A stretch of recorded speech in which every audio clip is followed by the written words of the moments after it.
औज़ुबिल्लाहि मिनश्शैतानिर्रजीम बिस्मिल्लाहिर्रहमानिर्रहीम। Knowledge factory के दोस्तों अस्सलाम वालेकुम। नाज़रीन इकराम, हज़रत आदम अलैहिस्सलाम जब जन्नत से ज़मीन पर तशरीफ़ लाए तो बारगाह इलाही में अर्ज़ किया, ऐ खुदाया, मैं यहाँ ना तो मलाइका की तस्बीह और तकबीर सुनता हूँ और ना ही कोई इबादतगाह देखता हूँ। जैसा कि आसमान में बैतुल मामूर देखा करता था जिसके इर्द गिर्द मलाइका तवाफ करते थे, तो अल्लाह ताला ने इरशाद फरमाया, जाओ जहां हम निशान बनाते हैं वहां काबा बनाकर इसके इर्द गिर्द तवाफ भी करो और इसकी तरफ नमाज भी अदा करो। और यूं खाना काबा का क़याम वजूद में आया। नॉलेज फैक्ट्री के दोस्तों, तारीख़ अक़वाम आलम के मुतालिया से पता चलता है कि खाना काबा और हरम शरीफ भी मुख्तलिफ सानहात से मुतासिर होता रहा है। कहा जाता है कि तूफ़ान नूह की वजह से सैयदना आदम अलैहिस्सलाम की बनाई हुई बैतुल्लाह की बुनियादें भी गर्क़ आब हो गई थी और पानी के रेले ने खाना काबा की जगह रेत और मट्टी इकट्ठी कर दी। रेत और मट्टी का यही अंबार बाद में एक उभरे हुए सुर्ख टीले की शक्ल में मौजूद रहा। मजलूम और बीमार लोग इस टीले पर आकर दुआ करते, हज के लिए भी लोग इस टीले पर आते थे और ये अमल हजरत इब्राहीम अलैहिस्सलाम की तामीर काबा तक जारी रहा। इसके बाद हज्जाज बिन यूसुफ की फौज ने खाना काबा पर संगबारी की और हजरत अब्दुल्ला बिन जुबैर रजी अल्लाह ताला अन्हो को यहाँ मुहासरे में शहीद किया गया। इसी तरह बहरीन से करामता आए और हजरे अस्वद निकाल कर ले गए। तारीख गवाह है कि 20 साल से जायद अरसे तक काबा का तवाफ हजरे अस्वद के बगैर होता रहा। मुअज़्ज़ज़ ख़वातीन व हज़रात, तारीख इब्न खल्दून में है कि अमवी जर्नैल हुसैन बिन नुमैर ने भी खाना काबा पर संगबारी की थी। ये संगबारी इतनी शदीद थी कि कोई शख्स तवाफ न कर सका और इस हमले में खाना काबा की छत और पर्दे भी जल गए थे। अभी लड़ाई जारी थी कि यजीद मर गया और इसकी मौत की खबर जब अब्दुल्ला बिन जुबैर को मिली तो उन्होंने पुकार कर कहा, अरे कम बख्तो, अब तुम क्यों लड़ रहे हो? तुम्हारा गुमराह सरदार तो मर गया है। नॉलेज फैक्ट्री के दोस्तों, नबी अकरम हजरत मोहम्मद सल्लल्लाहु अलैहि वसल्लम की पैदाइश से सिर्फ 55 दिन पहले यमन का बादशाह अब्रहा अपने साथ हाथियों की फौज लेकर काबा को शहीद करने के लिए मक्का पर हमला आवर हुआ था। इसका सबब यह था कि अब्रहा ने यमन के दारुल हुकूमत सना में एक बहुत ही शानदार और आलीशान गिरजाघर बनवाया और ये कोशिश करने लगा कि अरब के लोग बजाय खाना काबा के यमन आकर गिरजाघर का हज किया करें। जब मक्का वालों को ये इल्म हुआ तो कबीला कनाना का एक शख्स गैज़ो गज़ब में जल भुनकर यमन गया और वहां के गिरजाघर में पखाना करके इसको नजासत से लथपथ कर दिया। जब अब्रहा ने यह वाकया सुना तो वो तैश में आपे से बाहर हो गया और खाना काबा को शहीद करने के लिए हाथियों की फौज लेकर मक्का पर हमला कर दिया। इसकी फौज के अगले दस्ते ने मक्का वालों के तमाम ऊंटों और दूसरे मवेशियों को छीन लिया। इसमें 200 या 400 ऊंट हजरत अब्दुल मुत्तलिब के भी थे। हजरत अब्दुल मुत्तलिब को इस वाक़े का बड़ा रंज पहुंचा। चुनाचे आप इस मामले से मुतल्लिक गुफ्तगू करने के लिए इस लश्कर में तशरीफ ले गए। जब अब्रहा को मालूम हुआ कि कुरैश का सरदार इससे मुलाकात करने के लिए आया है तो इसने आपको अपने खैमे में बुला लिया और जब हजरत अब्दुल मुत्तलिब को देखा कि एक बुलंद कामत, रोबदार और नहायत ही हसीन और जमील आदमी है जिनकी पेशानी पर नूरे नबूवत का जाहो जलाल चमक रहा है, तो सूरत देखते ही अब्रहा बहुत मुतासिर हुआ और बेख्तियार तख्ते शाही से उतरकर आपकी ताज़ीम व तकरीम के लिए खड़ा हो गया और अपने बराबर बिठाकर दरियाफ्त किया कि कहिए सरदार कुरैश, यहाँ आपकी तशरीफ आवरी का क्या मकसद है?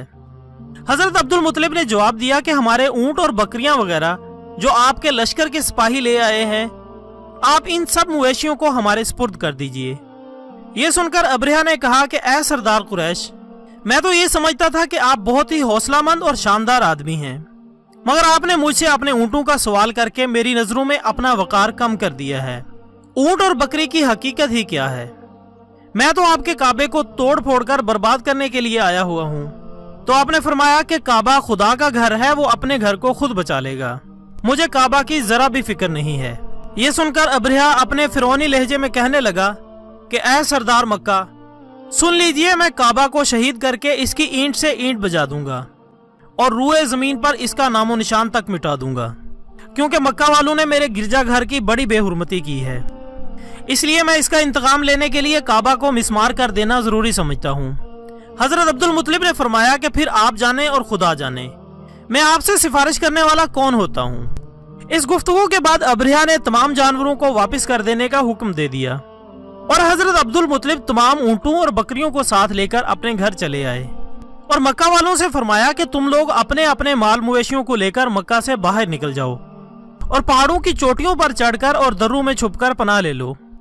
مکہ والوں سے یہ کہہ کر پھر خود اپنے خاندان کے چند آدمیوں کو ساتھ لے کر خانہ کعبہ میں گئے اور دروازے کا حلقہ پکڑ کر انتہائی بے قراری اور گریہ زاری کے ساتھ دربار الہی میں اس طرح سے دعا مانگنے لگے: اے اللہ، بے شک ہر شخص اپنے اپنے گھر کی حفاظت کرتا ہے، لہٰذا تو بھی اپنے گھر کی حفاظت فرما، اور صلیب والوں اور صلیب کے پجاریوں کے مقابلے میں اپنے فرما برداروں کی مدد فرما۔ حضرت عبد المطلب نے یہ دعا مانگی اور اپنے خاندان والوں کو ساتھ لے کر پہاڑ کی چوٹی پر چڑھ گئے اور خدا کی قدرت کا جلوہ دیکھنے لگے۔ ابرہہ جب صبح کو کعبہ شہید کرنے کے لیے اپنے لشکر اور ہاتھیوں کی قطار کے ساتھ آگے بڑھا تو خود اس کا ہاتھی، جس کا نام محمود تھا، ایک دم بیٹھ گیا۔ بار بار للکارا، مارا، لیکن ہاتھی نہیں اٹھا۔ اسی حال میں قہر الہی ابابیلوں کی شکل میں نمودار ہوئے اور ننھے ننھے پرندے جھنڈ کے جھنڈ، جن کی چونچ اور پنجوں میں 3 کنکریاں تھیں، سمندر کی جانب سے حرم کعبہ کی طرف آنے لگے۔ ابابیلوں کے ان لشکروں نے ابرہہ کی فوجوں پر اس زور و شور سے سنگ باری شروع کر دی کہ آن کے آن میں ابرہہ کے لشکر اور اس کے ہاتھیوں کے پرخچے اڑ گئے۔ ابابیلوں کی سنگ باری خداوند قہار و جبار کے قہر و غضب کی ایسی مار تھی کہ جب کوئی کنکر کسی ہاتھی سوار کے سر پر پڑتی تو وہ اس آدمی کے بدن کو چیرتی ہوئی ہاتھی کے بدن سے پار ہو جاتی تھی۔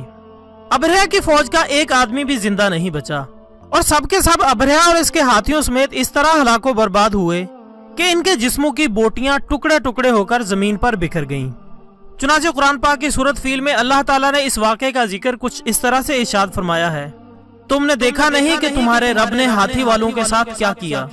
کیا ان کے مکر کو بیکار نہیں کر دیا اور ان پر پرندوں کے جھنڈ بھیج دیے جو ان پر مٹی اور پتھر کی کنکریاں مار رہے تھے، پھر ان کا یہ حال کر دیا جیسے جانوروں کا کھایا ہوا بھوس۔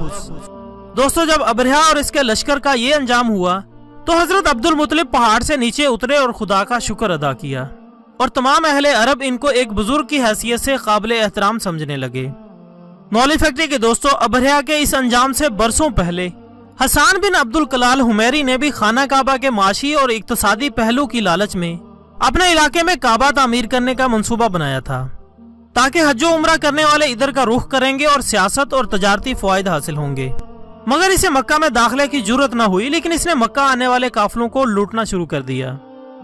حضور اکرم حضرت محمد صلی اللہ علیہ وآلہ وسلم کے جد امجد نفر بن مالک نے مکہ کے قبائل اسد کنانہ اور جزام خزیمہ کے لوگوں کے ساتھ حسان بن عبد الکلال حمیری کے لشکر پر حملہ کیا اور اسے شکست دے کر گرفتار کر لیا، جو فدیہ دے کر 3 سال بعد قید سے رہا ہوا، مگر یمن واپس جاتے ہوئے راستے میں مر گیا۔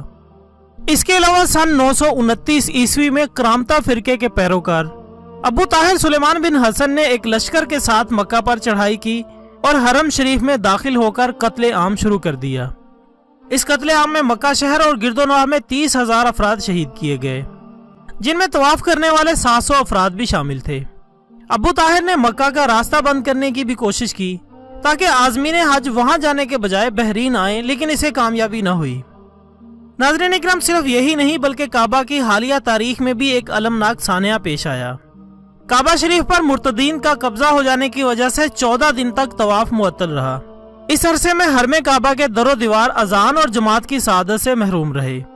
یکم محرم الحرام بمطابق 20 نومبر 1979 منگل کی صبح امام حرم شیخ عبداللہ بن سبیل نے نماز فجر کا سلام پھیرا ہی تھا کہ چند آدمیوں نے امام کعبہ کو گھیرے میں لے لیا اور ان میں سے کچھ لاؤڈ سپیکر پر قابض ہو گئے۔ اس وقت حرم شریف میں 1 لاکھ کے قریب نمازی موجود تھے۔ دوستو، ان حملہ آوروں کا سرغنہ 27 سالہ محمد بن عبداللہ کہتانی تھا، جس نے 4 سال تک مکہ یونیورسٹی میں اسلامی قانون کی تعلیم حاصل کی تھی۔ اس کا دستے راست جہیمن بن سیف العتیبہ تھا۔ ان لوگوں نے بڑی باریک بینی سے پلاننگ کر کے جنازوں کا بہروپ بنا کر 4 پائیوں کے ذریعے اسلحہ کی بڑی مقدار تہخانوں میں جمع کر لی تھی۔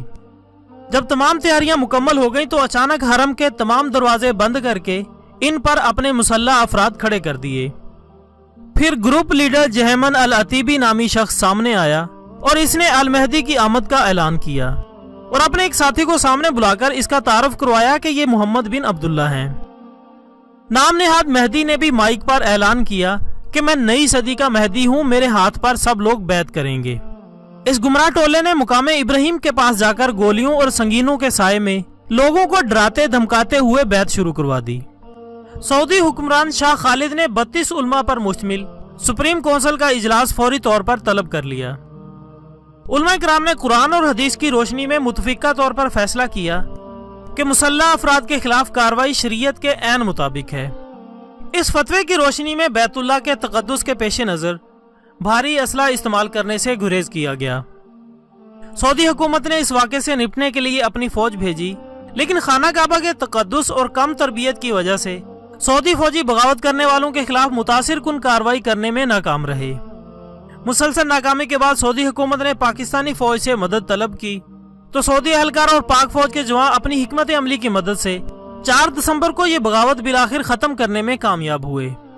इस वाक़े में मस्जिद की इमारत को शदीद नुकसान हुआ, लेकिन खाना काबा महफूज रहा। मुर्तदीन का मुकम्मल सफाया करने के बाद 7 दिसंबर 1979 को दोबारा हरम शरीफ को इबादत के लिए खोला गया। इस लड़ाई में 75 बागी मारे गए और जहमन अल-अतीबी समेत 60 से ज्यादा शिद्दत पसंदों को हिरासत में ले लिया गया, जिन्हें जनवरी 1980 में सजाए मौत सुनाई गई और बिलाखिर सबके सर कलम कर दिए गए। नॉलेज फैक्ट्री के दोस्तों, मैं अपनी आज की वीडियो का इख्तिताम नबी अकरम हजरत मोहम्मद सल्लल्लाहु अलैहि वसल्लम की इस दुआ के साथ करूंगा। आप सल्लल्लाहु अलैहि वसल्लम अपने हाथ उठाते, तकबीर कहते और ये फरमाते थे, ऐ अल्लाह, जो तेरे इस घर का हज या उम्रा करे, इसकी भी बुजुर्गी, इज्जत, बढ़ाई और अजमत और नेकोकारी में इजाफा फरमा। आमीन सुम्मा आमीन। कल इंशाल्लाह एक नई वीडियो के साथ दोबारा हाजिर होंगे। तब तक के लिए इजाजत दीजिएगा। अपना, दोस्तों, रिश्तेदारों और गिरदोनवा के तमाम लोगों का बहुत ख्याल रखिएगा। अल्लाह हाफिज।